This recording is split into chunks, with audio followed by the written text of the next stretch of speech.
आज मैं एक बहुत ही ज़रूरी बात आप सबसे करने वाली हूँ इस एग्ज़ाम को लेकर और इसके कैंसिल या ना कैंसिल होने को लेकर। सबसे पहले तो ये बता दूँ कि ऐसा हुआ है पास्ट में जहाँ पर इंडिया में एक exam because too many PYQs repeat हुए थे, वो कैंसिल हुआ था। वो एग्ज़ाम वो है जिसमें इनफैक्ट मैंने भी अपीयर किया था। This is HPSC assistant professor entrance exam English का, जो 2018 में हुआ था। तो एग्ज़ाम पहले हुआ था गर्मियों में, आई थिंक जुलाई अगस्त में।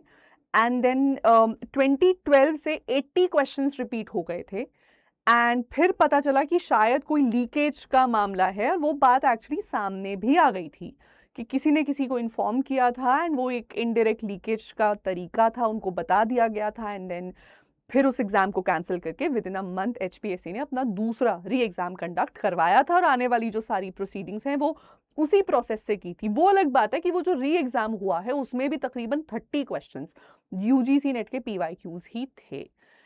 तो सबसे बड़ा सवाल इस वक्त जो सबके मन में चल रहा है कि ये जो इतने सारे सब्जेक्ट्स में पीवाईक्यूज की रेपिटेशन हो रही है, जो मुझे अब तक सब्जेक्ट्स का पता चले नंबर्स मैं आपको वो बता देती हूँ। मैं अपने सब्जेक्ट की बात अगर करूं तो इंग्लिश में कुल 60 प्लस क्वेश्चंस अपेरेंटली कहे जा रहे हैं, जो कि दिसंबर 2024 वाले पेपर से रिपीट हुए थे। फिर अगर मैं बात करूं कॉमर्स से, इंग्लिश से तकरीबन 60 प्लस क्वेश्चंस का रेपिटेशन हुआ है। कॉमर्स में मैं सुन रही हूँ 80 प्लस क्वेश्चंस पीवाईक्यूज से रिपीट हुए हैं। ज्योग्राफी की अगर मैं बात करूं तो वहां पर भी 40 प्लस क्वेश्चंस पीवाईक्यू से रिपीट हुए हैं। ये सेम सोशल वर्क वगैरह में, सोशल वर्क या सोशियोलॉजी में हमारी मैम गए थे तो मैंने उनका शॉर्ट देखा था, सोशल वर्क या सोशियोलॉजी, उन दो सब्जेक्ट्स वो पढ़ाती हैं, तो उसमें से किसी एक सब्जेक्ट में भी ये सेम इसी तरीके से पीवाईक्यूज का रेपिटेशन हुआ है। तो सवाल ये है कि क्या ये बेसिस बनता है एग्जाम कैंसिल करवाने का या नहीं। तो देखिए, मैं थोड़ा सा हो सकता है कुछ बहुत ही कंट्रोवर्शियल मुझे शायद बेटर सोच के बेटर प्रिपेयर करके सेशन में आना चाहिए था, क्योंकि हो सकता है कुछ भी मैं बोलूँ वो थोड़ा ज़्यादा कंट्रोवर्शियल या स्कैंडलस हो जाए। बट मैं ना इस वक्त उस टेंशन, उस फियर में हूँ नहीं, बिकॉज मैं बिल्कुल दिल से, मन से आपसे एक बात यहाँ करना चाह रही हूँ। ठीक है, देखिए ये जो क्वेश्चंस का रेपिटेशन हुआ है ये इलीगल है या इसमें कोई फॉल्स प्ले है, या ये जो इंफॉर्मेशन है कि किस साल का पेपर रिपीट होगा, यहां पर कोई इंफॉर्मेशन कॉम्प्रोमाइज हुई थी। जब तक ये गारंटी हमें नहीं मिल जाती तब तक ये बेसिस नहीं बनता है पेपर के कैंसिल होने का। क्या प्रोसेस होता है? देखिए, प्रोसेस ये है कि पेपर हुआ, स्टूडेंट्स ने हल्ला बोला, बच्चों ने कहा या किसी ने कहा, किसी ऑनलाइन एजुकेटर ने कहा, किसी इंस्टीट्यूट ने कहा, किसी ने कहा कि नहीं तो खराब है। करते करते करते जब तक पहली बात ये चीज़ें सिर्फ यूट्यूब के कमेंट सेक्शन में चल रही हैं तब तक इसका कुछ नहीं होगा। अगर आपको लग रहा है कोई फॉल्स प्ले है तो आप जाओगे फिर कोर्ट के पास, आप कोर्ट में अपनी याचिका दर्ज करोगे, आप उन्हें कहोगे that probably this has happened और may this has guaranteely happened, and then फिर कोर्ट चाहे तो स्टे लगाएगा या नहीं लगाएगा। दूसरा है कि आप कोई पुलिस का केस करोगे, अगेन वो सब कुछ भी, ये सारा जो प्रोसेस है ये सब एविडेंस के बेसिस पे होता है। तो जब तक आपके पास इंफॉर्मेशन लीक होने का, इंफॉर्मेशन कॉम्प्रोमाइज होने का कोई प्रूफ नहीं है, तब तक ये नहीं कह सकते कि ये जो रेपिटेशन हुई है ये इलीगल है, या ये गलत है, या फिर ये एक फाउल प्ले था, एंड तब तक फिर पेपर के कैंसिल होने के कोई चांसेस नहीं है। ये मैं आपको एक बार लॉजिकली, मतलब जो प्रैक्टिकली होता है वो बता रही हूँ। अब मुद्दा ये है कि या तो हमारे पास कोई टेलीग्राम के प्रूफ्स आए, जैसे 2024 में जब नेट लीक हुआ, इस बार जब नीट लीक हुआ तो हमारे पास टेलीग्राम पे प्रूफ्स थे, डिजिटल ट्रेल है, हमारे पास मैसेजेस की ट्रेल है, व्हाट्सएप ट्रेल्स हों, कुछ ना कुछ ऐसी ऑफरिंग्स, कुछ ना कुछ ऐसी इंफॉर्मेशन, कुछ प्रूफ्स ऐसे जहाँ पे पता चले कि मास लेवल पे या एटलीस्ट एक इंसान के पार्ट पे भी लीक हुआ है, या वो इन्फॉर्मेशन उस तरीके से दी गई थी, ली गई थी। जब तक ये प्रूफ नहीं हमारे पास आ जाता तब तक एग्जाम को कैंसिल करने का कोई लॉजिकल प्रूफ नहीं बनता है, क्योंकि आप कोर्ट को भी जाके क्या बोलोगे, आप कोर्ट से भी क्या बात करोगे, किस बिनाफ पे, किस प्लेटफॉर्म पे, किस बेसिस पे आप जाके उनसे बात करेंगे। वो बेसिस भी हमें यहाँ क्लियर करने की बहुत ज़्यादा ज़रूरत है। तो अब बात क्या है ना कि इंग्लिश, कॉमर्स, ज्योग्राफी एंड ऐसे बहुत सारे और सब्जेक्ट जहाँ इतने इतने क्वेश्चंस रिपीट हो गए हैं। लॉजिकली तो हमने बात कर ली है, अब एज अ टीचर मैं क्या कहती हूँ, मतलब आप डेफिनेटली जानना चाहेंगे कि हमारा प्लेटफॉर्म या मैं एज अ टीचर क्या कहना चाहती हूँ इसके बारे में। तो देखिए, मैं ये कहना चाहती हूँ कि ये बिल्कुल गलत है, रॉन्ग है, ये गलत है, बिल्कुल गलत है। ये बिल्कुल एग्जाम जिसने भी सेट किया है उन्होंने 0% की क्रिएटिविटी दिखाई है। एंड ये मैं ऑलरेडी, क्योंकि इंग्लिश का एग्जाम 25th को था, मैं दूसरे सब्जेक्ट्स को ऑलरेडी 22 ऑनवर्ड्स देख रही थी, एनालाइज कर रही थी। मैंने अपने बच्चों को पहले ही बोल दिया था, मैंने कहा मुझे लग रहा है इनके पास नीट कंट्रोवर्सी की वजह से इनका ध्यान इतना भटका हुआ है कि ये टाइम ही नहीं दे पाए अपना अच्छा पेपर सेट करने के लिए, और इन्होंने ऐसे पेपर्स ये बना रहे हैं। तो तुम लोग भी ना एक काम करो, PYQs कर लो। मैंने लास्ट के डेज में इनफैक्ट अपने स्टूडेंट्स को PYQs ही कराए थे। मतलब इट्स इंटरेस्टिंग, मतलब मुझे तो इनफैक्ट ज्योग्राफी वाली मैम ने कह भी दिया था, मैम दिसंबर 2024 से ज़्यादा क्वेश्चंस आए थे। अगर मैं सिर्फ दिसंबर 2024 का कराती तो मेरे तो उस क्लास का एक एक बच्चा JRF कर रहा होता, राइट। लेकिन अगेन, हम इस तरीके की इन्फॉर्मेशन पे 100% ट्रस्ट नहीं कर सकते। हमें क्या करना है, हमें अपनी तैयारी अच्छी रखनी है। तो मैंने 5 ईयर्स के PYQ ज़्यादा अच्छे से करवाए थे। तो as a teacher definitely yes, ये जो एग्ज़ाम है कम्पेटिटिव एग्ज़ाम है और कॉम्पिटिशन इसमें होना चाहिए। एंड ये जो इंग्लिश के जो क्वेश्चंस रिपीट हो गए हैं, इससे क्या पेपर कॉम्प्रोमाइज़ इससे मतलब प्रूव हो रहा है? नहीं, पेपर कॉम्प्रोमाइज़ नहीं प्रूव हो रहा, लेकिन पेपर की क्वालिटी सब लिमिनल थी, पेपर की क्वालिटी लो थी, ये इससे डेफिनेटली प्रूव होता है कि जो एग्ज़ाम सेटर थे, कि जो NTA, UGC, NET, जो पूरी ऑर्गेनाइजेशन जहाँ से भी पेपर बन के आया है, उन्होंने अच्छे से पेपर सेट नहीं किया है, ये इस बात का सबूत है। लीक होने का जब तक हमारे पास सबूत नहीं आता, तब तक हम नहीं कह सकते कि पेपर लीक हुआ था, ठीक है। अब दूसरा मुद्दा यहाँ पे ये आता है कि जो लोग क्वालिफाई कर जाएंगे, मान लो आपने क्वालिफाई कर लिया या नहीं किया, तो इसका कौन जिम्मेवार है? तो देखिए, मैं आपको बताना चाहती हूँ कि अगर ये एग्ज़ाम क्वालिफाई आपको करना है तो सिर्फ पेपर 2 आपका यहाँ मान्यता नहीं रखता है। पेपर 1 प्लस पेपर 2 दोनों इंपॉर्टेंट होते हैं। जनरली ऐसा चल रहा होता है कि अगर पेपर 1 बहुत इजी है तो पेपर 2 थोड़ा बैलेंस कर देता है, पेपर 2 इजी है तो पेपर 1 उसे बैलेंस कर देता है। एंड हर बार out of the 100% people who are appearing for the exam and have scored a minimum amount, उसमें से टॉप 6% को ही नेट मिलेगा, एंड उस 6% के भी टॉप 6% को JRF मिलता है। तो JRF होल्डर्स की परसेंटेज हर साइकिल में, हर सब्जेक्ट में 1% से भी कम रहती है, जनरली 0.6%, 0.7%। तो डे 1 से ये पेपर कभी भी आपको पास करवाने के लिए बना ही नहीं था, ये पेपर आपको फेल करने के लिए बना था, क्योंकि सिलेक्शन परसेंटेज बहुत लो है। तो अगर आपने 100 बच्चों में से आप कह रहे हो आपने एक पूरा बच्चा भी नहीं पिक करना है JRF के लिए, then that means cut throat competition होगा। तो अगर एक पेपर में बहुत क्वेश्चंस रिपीट हो जाते हैं तो जो दूसरा पेपर है वो उसे बैलेंस आउट कहीं ना कहीं कर रहा होता है। थैंक गॉड सिर्फ पेपर 2 पे मेरिट नहीं बनती है, मेरिट में 100 मार्क्स पेपर 1 के भी ऐड हो रहे होंगे। अब स्टूडेंट्स ने उस दिन उस 3 घंटे में क्यूमुलेटिवली कैसे परफॉर्म किया है, इसके बेसिस पर वो होगा, आपका पेपर चेक होगा और इस बेसिस पे आपका रिजल्ट आएगा और इस बेसिस पर आपका सिलेक्शन होगा या नहीं होगा।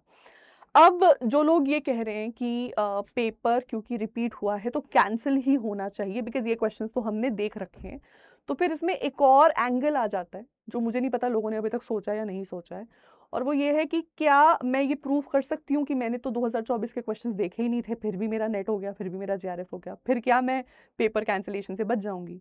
मतलब मैं अगर आप बिना एविडेंस के ये कह रहे हो कि ये तो पेपर लीक ही है डायरेक्टली या इनडायरेक्टली, तो मैं भी आके कह सकती हूँ ना कि भाई मैंने तो 2024 का पेपर देखा ही नहीं था। पहले उन लोगों को साइड करो जिन्होंने 2024 का पेपर देखा था, उनके ऊपर शक आना चाहिए, या उनके लिए पेपर कैंसिल कर दो, हमारे लिए मत करो, हमने तो देखा नहीं था, तो हमारे पार्ट पे फिर ये फाउल प्ले नहीं है। क्योंकि 2024 दिसंबर का पेपर है और अब आप कह रहे हो कि उससे बहुत सारे क्वेश्चंस रिपीट हुए हैं जून 2026 में, तो बीच में जो 3-4 साइकिल जा चुके हैं, इसमें पूरा एक मतलब MA का साइकिल चेंज हो जाता है। मतलब 2 साल ही होता है MA का साइकिल भी, और इसमें पूरा एक साइकिल चेंज हो गया, मतलब एक पूरा बैच फ्रेश ग्रेजुएट हो गया होगा, दूसरा बैच नया एंटर किया होगा MA फर्स्ट सेमेस्टर में।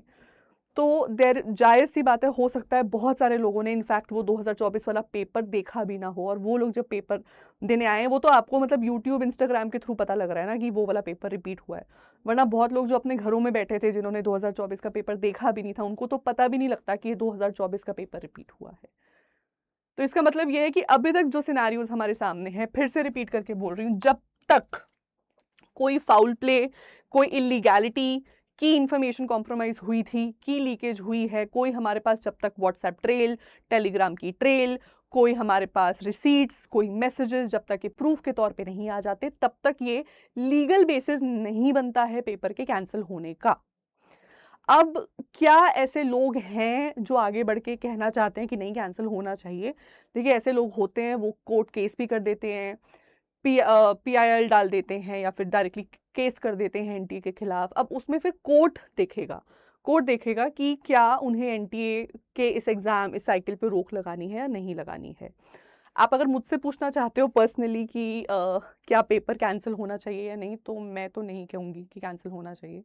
उसका रीज़न यही है, जैसे मैंने कहा, मैंने एक वीडियो की है पेपर से एक दिन पहले, उसमें मैंने 100 क्वेश्चंस कराए थे।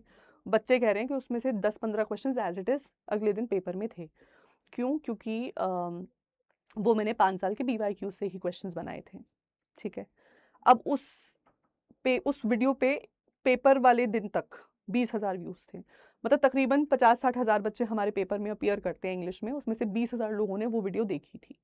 तो अगर 20,000 लोगों ने वो वीडियो देखी थी, तो जो बचे 40,000 हैं जिन्होंने मेरी वीडियो नहीं देखी थी, वो ये क्लेम कर सकते हैं कि हमने तो दिसंबर 2024 का पेपर भी कभी नहीं देखा है, तो हमारे लिए ये जो पेपर है ये तो नया था, हमने तो कभी देखा नहीं था। मैं भी कहूँगी सही बात है, मैंने अगर बोल दिया था या किसी ने बोल दिया था कि पेपर में क्वेश्चंस रिपीट हो रहे हैं, हो सकता है उस बच्चे तक वो इन्फॉर्मेशन ना पहुँची हो। क्या प्रूफ है इस बात का कि उस तक इन्फॉर्मेशन पहुँची थी या नहीं पहुँची थी?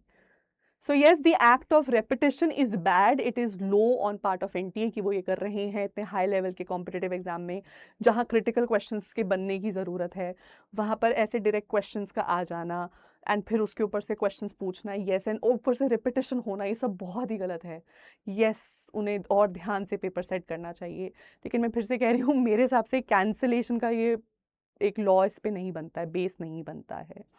मैं आपको ये भी बता सकती हूँ कि मेरे इंग्लिश जैसे सब्जेक्ट में, ऐसे कई सब्जेक्ट्स में जब क्वेश्चन बहुत डिफिकल्ट आ जाता है, तब भी ऐसे ही आवाज़ उठती है कि इतना ज़्यादा डिफिकल्ट आ गया। जब पेपर ईजी आ रहा है तब भी आवाज़ उठ जाती है, टू ईजी आ रहा है। तो एक और क्वेश्चन यहाँ पे उठता है कि क्या जो एग्ज़ाम देने वाला बच्चा है, एग्जामिनी, क्या वो डिटरमाइन करता है कि पेपर का लेवल क्या है, कि एग्जामिनर डिटरमाइन करता है?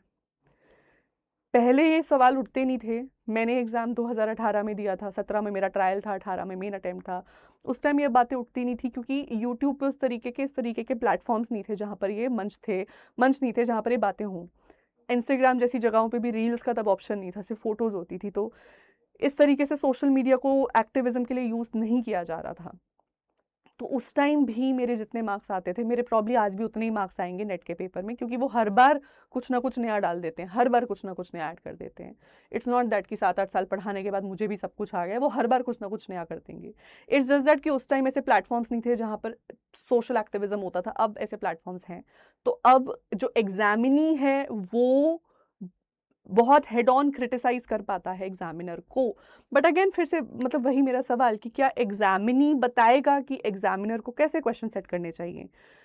और ये क्वेश्चन मैं इसलिए पूछ रही हूँ बिकॉज लाइक आई सेड, मेरे सब्जेक्ट में तो जब पेपर बहुत डिफिकल्ट आया है पिछले 2 साइकिल से, तब भी बहुत रोना धोना हुआ है, और अभी जब बहुत ईजी आ गया है तब भी ये बातें उठ रही हैं।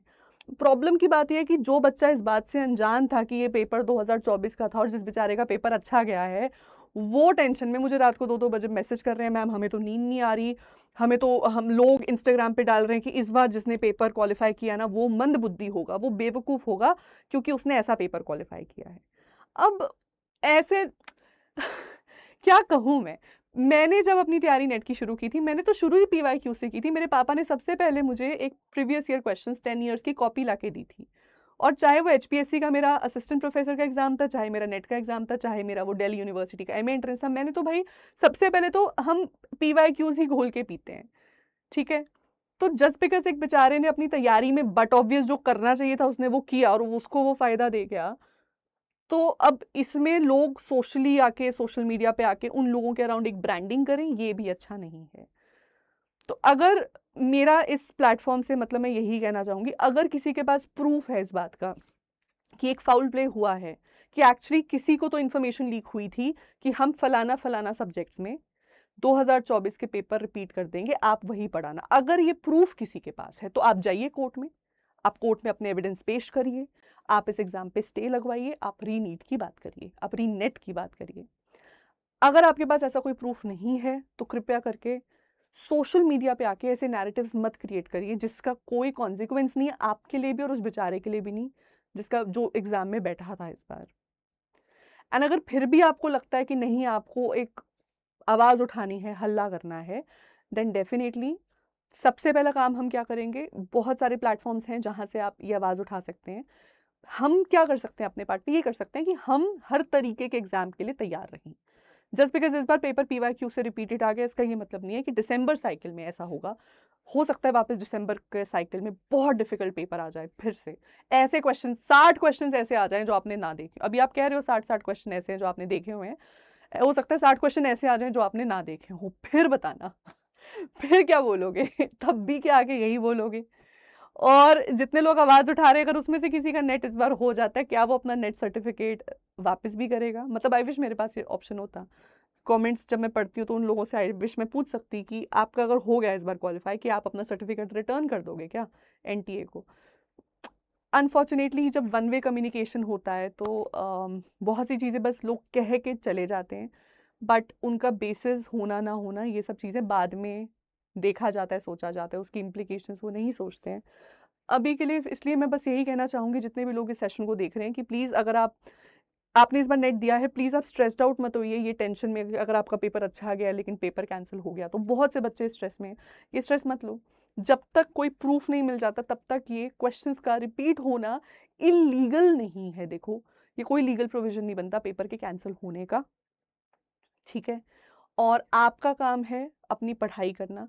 और अगर आपको लगता है कि ये वाला जो एग्ज़ाम था रिपीट होने की, क्वेश्चंस रिपीट होने की वजह से, क्वेश्चंस के टू सिंपल होने की वजह से आपका सिलेक्शन नहीं हुआ, तो इसका मतलब आप अपने आपको लगता है कि आपका ज़्यादा डिफिकल्ट पेपर में सिलेक्शन होगा, प्रॉब्लली दिसंबर ज़्यादा डिफिकल्ट ही आएगा, तो फिर अब आप उसकी तैयारी अपनी करनी शुरू कर दो।